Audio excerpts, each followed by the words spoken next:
On a cold Christmas night in Boston, she was there, alone, shivering on a park bench. Homeless, jobless, familyless, abandoned by everyone. And when she said her last prayer, "God, if you still see me, don't leave me alone," she was sure no one was listening, but she was wrong. Because at that exact moment, a stranger appeared walking through the empty park. He shouldn't have been there. But something bigger than him, made him stop. And what began as an act of kindness turned into a story of redemption that will make you believe in miracles again. You'll see how God is never late. He arrives at the perfect time. Sarah was 32 years old, but that night she felt as if she carried the weight of a lifetime on her shoulders. Sitting on that wooden bench in Boston Common, she watched the Christmas lights twinkling in the surrounding trees, each twinkle seeming to mock the darkness into which her life had descended. The biting December wind cut through the thin coat that was all that stood between her and the brutal cold of the night. But the cold outside was nothing compared to the ice that had settled inside her chest. 6 months ago, Sarah had a life. It wasn't anything extraordinary, but it was hers. She worked as an administrative manager at a small accounting firm in Cambridge, had a modest apartment in Somerville, and paid her bills on time. It was the kind of life you don't appreciate until you lose it. And Sarah lost everything. Everything. It started with her mother, Linda, who was diagnosed with aggressive cancer. Sarah was an only child, so everything fell on her shoulders. The trips back and forth to the hospital, the sleepless nights, the expensive treatments that insurance didn't fully cover. She started missing work. First, they were excused absences. Then they turned into warnings. Her boss, a man named Richard who had always been inflexible about schedules, showed no mercy. "Business is business, Sarah. Either you're here or you're not," he said coldly one Friday afternoon, handing her her dismissal letter. 3 weeks later, her mother died, and Sarah didn't even have time to process the grief because the bills kept piling up. Jobless, with her savings already consumed by medical expenses, she began to fall behind on rent. The landlord, a grumpy Italian named Mr. Moretti, knocked on her door one cold November morning. 2 weeks, Sarah.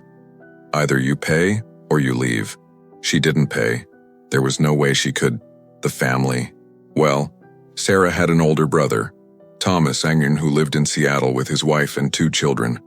When she called for help, she heard his voice on the other end of the line, hesitant, distant. "Sarah, look.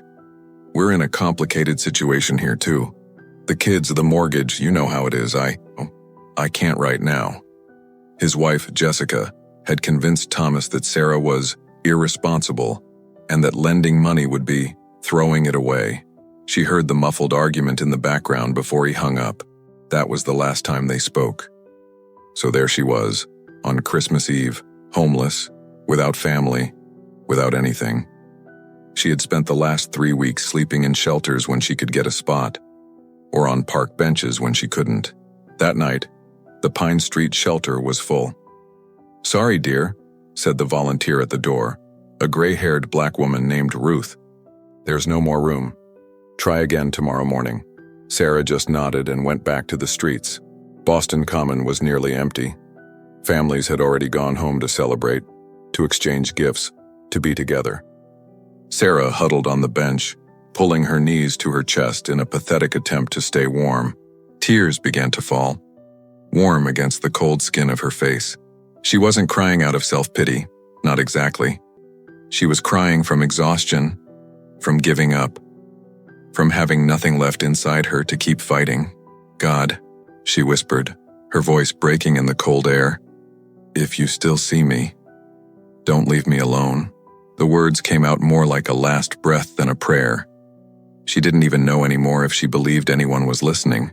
God had become a distant idea, something she believed in as a child, when her mother took her to the little Baptist church every week. But now it felt like she was talking to the void, to the darkness, to nothing. She closed her eyes, letting the tears continue to fall, resigned. It was then that she heard the footsteps. The footsteps were firm but gentle on the compacted snow of the path. Sarah didn't open her eyes immediately, assuming it was just someone passing by, someone going home, to the warmth, to a life she no longer had. but the footsteps stopped, right in front of her bench. "Excuse me," said a male voice, soft but full of genuine concern. "Are you all right?" Sarah slowly looked up and saw a man standing there, illuminated from behind by the colorful lights of the Christmas trees. He looked to be about 40 years old, with brown hair and a few gray strands at the temples, a neatly trimmed beard, and blue eyes that held something different. It wasn't pity in his gaze. It was something else, compassion perhaps, or recognition, as if he saw in her something she herself no longer saw. I'm fine," Sarah lied automatically. Wiping away tears with the back of her hand, the man didn't move. He studied her for a moment, and Sarah had the strange feeling that he saw through the lies, through the empty words, straight to her broken heart. He wore a heavy winter coat, a woolen scarf, and gloves. He looked like someone returning from a Christmas dinner, someone who had somewhere to go. "May I sit down?" he asked kindly. Sarah shrugged, surprised. People usually pretended not to see people like her, homeless, dirty, desperate. But this man wanted to sit down. He wanted to stay. He sat at the other end of the bench, keeping a respectful distance. They remained silent for a moment, only the sound of the wind in the trees and the distant traffic of cars on Beacon Street. "My name is David," he finally said. "David Foster."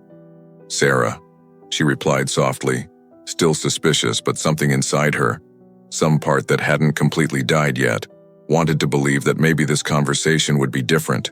"Sarah," David repeated, as if he were storing the name in his memory. "It's too cold a night to be out here. I have no choice." The words came out before she could censor them, and then, like a dam breaking, everything began to spill out. Perhaps it was exhaustion or loneliness or simply because she had nothing left to lose. Sarah told everything: her mother, the illness, the death, the lost job, the apartment, the brother who turned his back on her, the weeks on the streets. She spoke of the hopelessness, of the feeling that God had forgotten her, of that last prayer she said minutes before he appeared. David listened to everything. He didn't interrupt, he didn't judge, he didn't give empty advice. He just listened, really listened, in a way that people rarely do. When Sarah finished, she was trembling, not just from the cold, but from having gotten everything off her chest. "Sarah," David said calmly, "I don't think it was a coincidence that I was walking here tonight." He paused, choosing his words carefully. "You know, I was coming back from church, from Christmas Mass. Normally I go straight home, but something made me come this way. A voice, a feeling. I can't quite explain it, but I knew I had to be here." Sarah stared at him, wanting to believe but afraid of being disappointed again. "Look," David continued, "I don't have all the answers, but what I do know is that you shouldn't be alone tonight. Nobody should." He took a deep breath. "I have a guest room in my house. It's nothing luxurious, but it's warm. Has a clean bed, food. You're welcome to stay, at least for tonight. No commitment, no expectations. Just a safe place." Sarah felt her heart race. Was it risky? Probably. But what did she have to lose that she hadn't already lost? And there was something in David's eyes. Something genuine, something she couldn't ignore. "Why would you do that?" she asked, her voice weak. David smiled. A sad smile, but full of understanding. "Because someone did this for me once, when I needed it. And because I believe that sometimes God uses ordinary people to do extraordinary things." David's house was in Jamaica Plain, a quiet neighborhood a few miles from downtown. It was a 2-story Victorian house, painted light blue with white accents, the kind of house that seemed to have stories in its walls. When they entered, Sarah was enveloped by the warmth and the scent of cinnamon and pine. A Christmas tree decorated with simple but beautiful ornaments shone brightly in the living room. "Welcome," David said, taking off his coat. "Let me show you where you'll be staying." He led her upstairs to a small but cozy room. It had a single bed with a thick patchwork quilt, a wooden desk, and a window overlooking a snow-covered garden. "The bathroom is down the hall. There are clean towels under the sink. Why don't you take a hot shower? In the meantime, I'll heat up some food." Sarah stood in the middle of the room after David left, almost afraid to touch anything, as if it were a dream that could shatter at any moment. But it wasn't a dream. It was real. For the first time in weeks, she was in a warm, safe, clean place. The shower was a blessing. The hot water washed away not only the dirt from the streets, but also some of the pain that had accumulated. Sarah found clean clothes folded on the bed when she returned. A gray sweatshirt, pajama pants, thick socks. Everything was too big, probably David's clothes, but she didn't mind. In the kitchen, David had prepared a simple meal: homemade chicken soup, fresh bread, hot tea. They ate in comfortable silence, Sarah devouring the food as if she hadn't eaten in days, which was almost true. Every now and then, David looked at her with that same gentle gaze, and Sarah felt something strange: hope. Small, fragile, but there. "Do you live alone?" Sarah asked between spoonfuls of soup. David nodded. "My wife, Emily, passed away 3 years ago. Breast cancer. We didn't have children." There was sadness in his voice, but also acceptance. "This house used to be full of life. Now it's just me and the memories." He smiled slightly. "But you know, every now and then God gives me the opportunity to fill it with life again, even if just for one night." Sarah swallowed hard. "I'm so sorry for your loss. And I feel the same way about yours," David replied sincerely. "Losing a mother is... there are no words, right? You just survive, one day at a time." They talked late into the night. David told him about his wife and about how their faith was tested during her illness, about how he almost gave up after she passed away.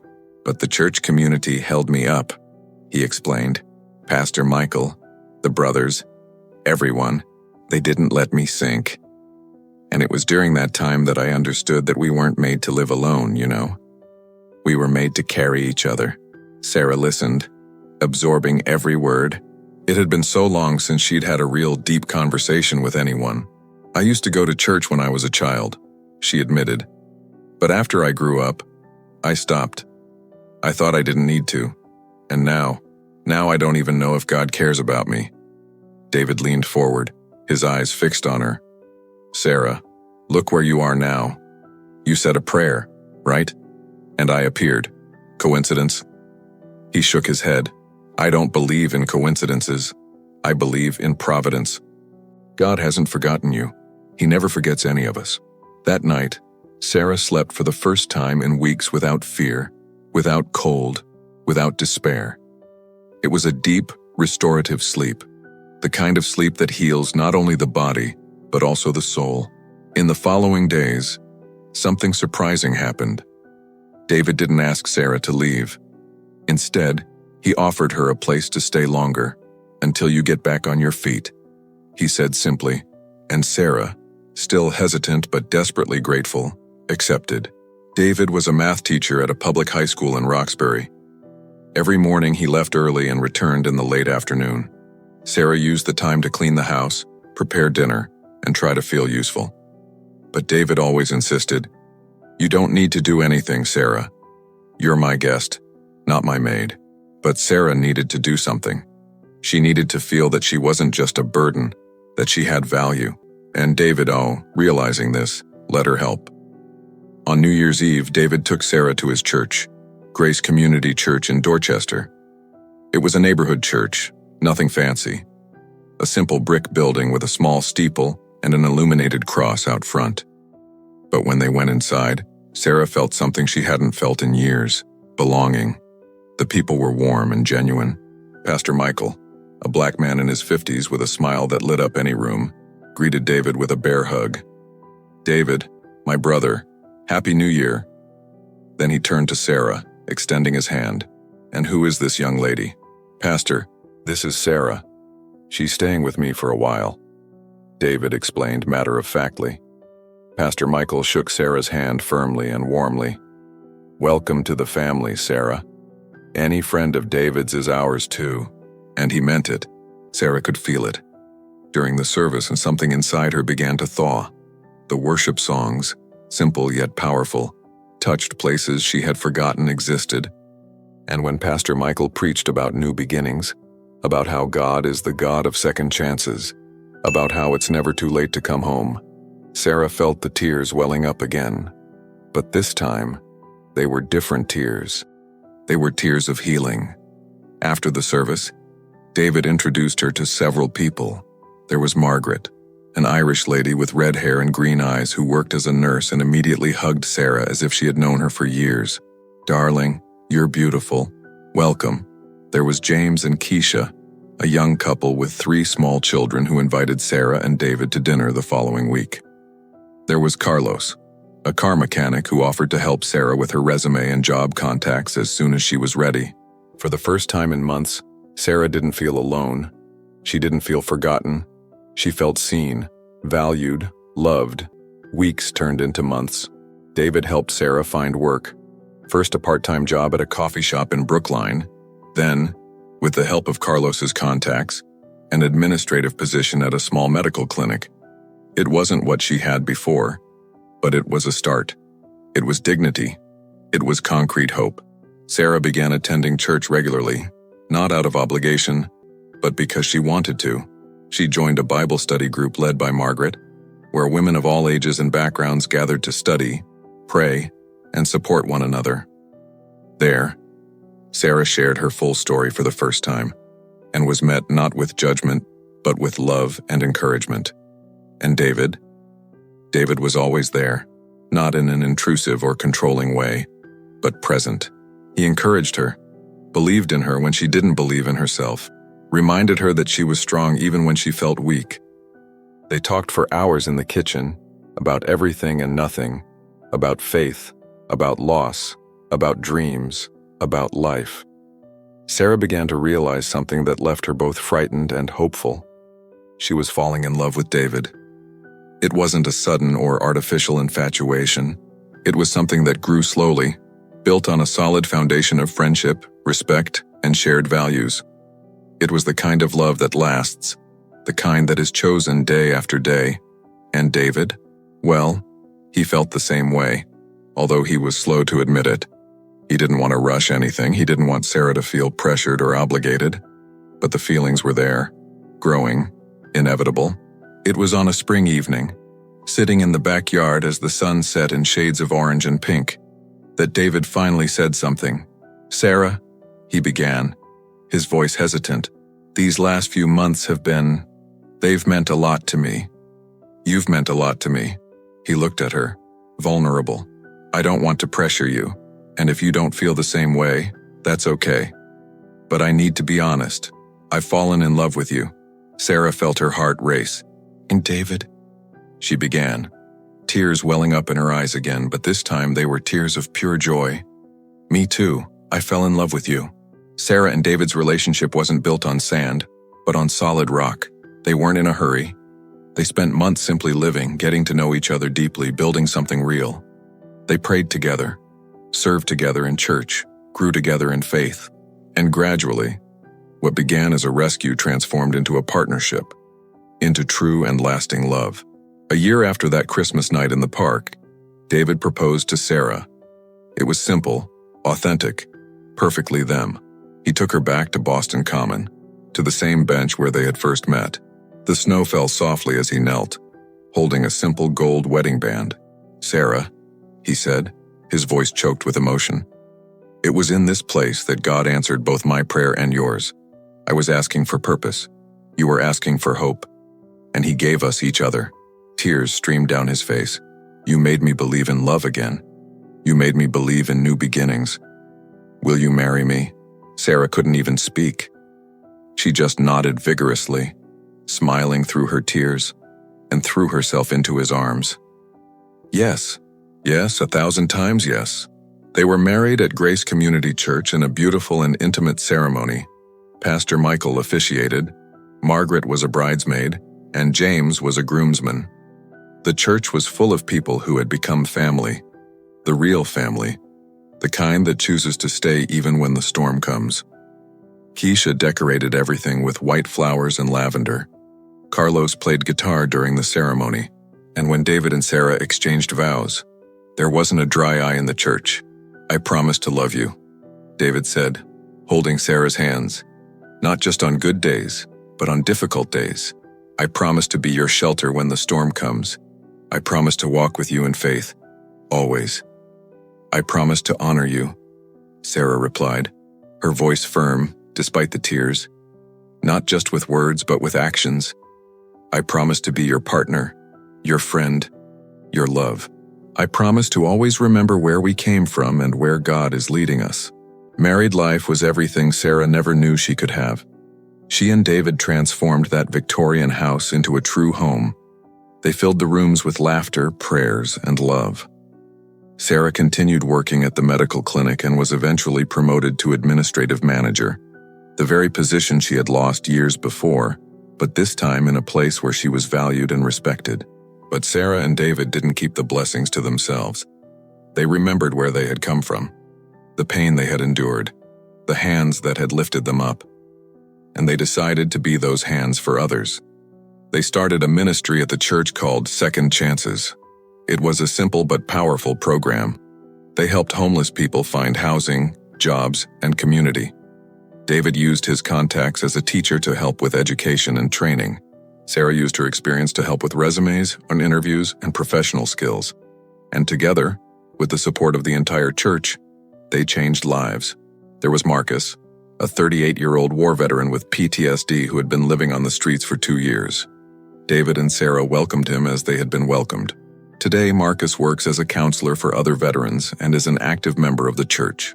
There was Diane, a single mother of 2 who lost everything after a brutal divorce. Sarah helped her find affordable housing and work. Today, Diane leads the church's children's ministry. There were so many others, each with a story, each with pain, each receiving not only practical help but something deeper: dignity, love, restored faith. Sarah never forgot that park bench. Sometimes, she and David would go back there, just to sit and remember, to give thanks, to reflect on how God works in mysterious and perfect ways. 2 years after their wedding, on an autumn afternoon as golden leaves fell in the garden, Sarah received an unexpected call. It was Thomas, her brother. His voice was broken, humble. "Sarah? It's me. I messed everything up. Jessica and I are getting divorced. I lost my job, and I finally understood how selfish I was with you when you needed me most." He paused, and Sarah could hear the stifled sobs. "I'm not calling to ask for help. I just wanted to ask for forgiveness. You're my sister, and I abandoned you. I'm sorry, Sarah. Please." Sarah closed her eyes, feeling complex emotions. Hurt, yes, but also compassion. Also forgiveness, because she knew what it was like to be at rock bottom. She knew what it was like to have a hand extended to you when you didn't deserve it. "Thomas," she said softly, "I forgive you, and you're not alone. We're here." Thomas came to visit the following month. David received him without judgment, with the same grace he had received Sarah. They talked at length, and Thomas, for the first time in his life, truly opened his heart. He asked forgiveness not only from Sarah but from God. And there, in that living room, with Sarah and David beside him, Thomas surrendered his life to Christ. Sarah then realized the complete turnaround God had made. She who was lost was now found. She who was alone now had family. She who was hopeless now overflowed with hope to give to others. And even the brother who had abandoned her found his way back, not just to her, but to God. Today, 5 years after that Christmas night in the park, Sarah and David live a life full of purpose. They adopted 2 children, siblings who were in the foster care system, 7-year-old Lily and 5-year-old Noah. The blue Victorian house is once again filled with children's laughter, mess, and abundant life. Margaret is essentially the children's adoptive grandmother. James and Keisha are honorary aunt and uncle. Pastor Michael is their spiritual grandfather. Sarah worked hard and managed to fully reconcile with her past. She even reconnected with old friends she had lost touch with, and she discovered that many of them had also gone through difficult struggles, but were afraid to share. Sarah was now the person who listened to them, who comforted them, who reminded them that it's never too late to start over. The Second Chances ministry has grown. They have helped more than 50 people in recent years to get off the streets and rebuild their lives. The church bought a small house which they transformed into a temporary shelter, where people can stay for up to 6 months while they re-establish themselves.